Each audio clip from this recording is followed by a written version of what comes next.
Hey guys, Tiffany here with High Seas Cruising with another episode of Tips from Tiffany. Today we're going to talk about guest services.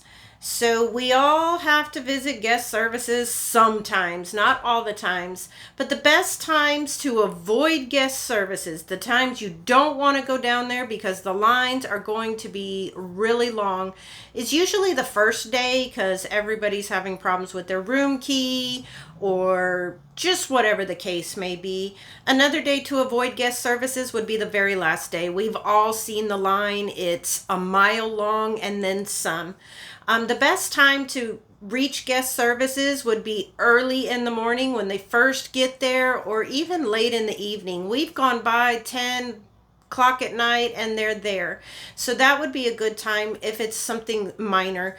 If it is something minor, you might be able to just call from your room or any phone on the ship and they can help you over the phone.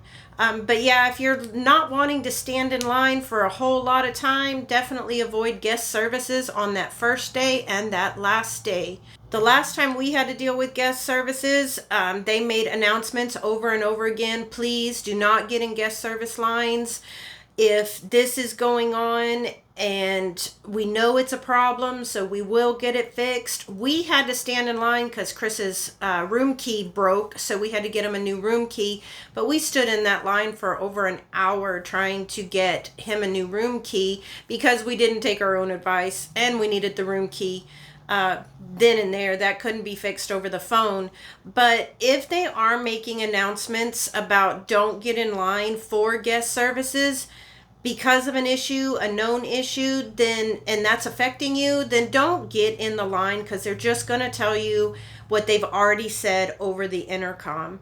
So pay attention to those intercom announcements, especially when it's a known issue, because it could save you time and hassle, and you may keep your sanity for the rest of the day. So I hope this tip helped. If there are any tips that you would like to hear about, please leave those in the comment section. Hope you have a great rest of your weekend. And as always, we will see you out on the high seas.